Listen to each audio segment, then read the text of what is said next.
Politicians, like kids, say the darndest things sometimes, especially about terrorists. You know, Obama started this mess back when he called ISIS a JV team, and I agreed with him at the time.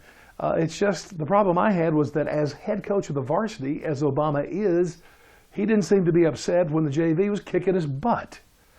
Well, now we have this Brussels-Belgium attack. It's just amazing what's been said after this. Obama, of course, started this craziness. He was at the Cuban baseball game hanging out with his buddies, the communists, doing the wave. And after the game, he said, you know what? We've got to come together as the world. We've got to unify, be as one.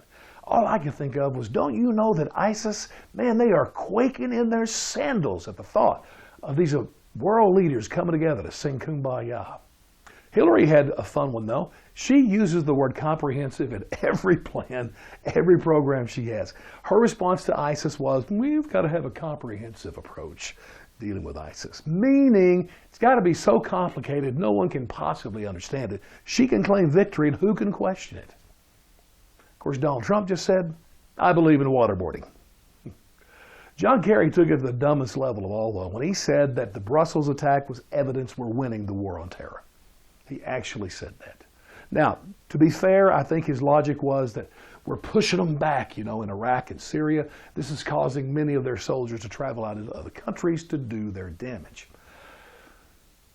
Here's what I want to say to Mr. Kerry. As long as ISIS can train people to go back into other countries, into airports and train stations, public areas, to kill and maim innocent people, we are not winning. You see Kerry at these press conferences? He's got the goofiest looking face I've ever seen. I keep waiting for him just to break out and say, you want to hear the most annoying sound in the world? That's, by the way, for you older people, that's a direct line from the movie Dumb and Dumber. Now we got all this terminology stuff with ISIS, ISIL, and now Daesh. Kerry's been using that word. I had to look it up, D-A-E-S-H. It's an Arabic word, which is the term Arabs use to refer to the terrorists. So I guess this is a feel-good thing. The Arabs are going to feel real good that we're using that term. I find it amazing, too, ISIS, Obama never uses that acronym. He always says ISIL. Now, ISIS, they gave the name to themselves. They are the Islamic State of Iraq and Syria. They're setting up what's called in the Quran a caliphate. And so that's in Iraq and Syria.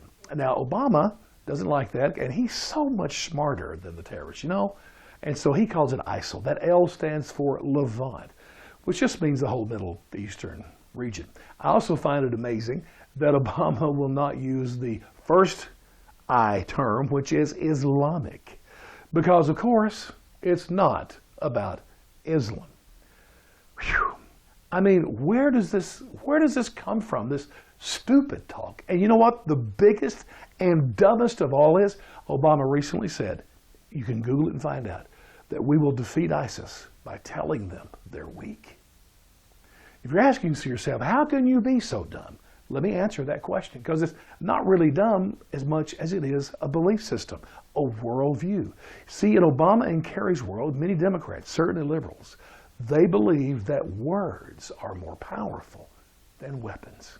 It's simple as that. So you're going to defeat ISIS, you're going to defeat your enemies by being nice, by saying the right things, using the right terms, and somehow we're all just going to come together with that. They really believe that. Personally, with people like ISIS, I'm going to stick with the guns, the bombs, the planes, the boats, and what have you. It's a part of the selection, my friends. What are you looking for?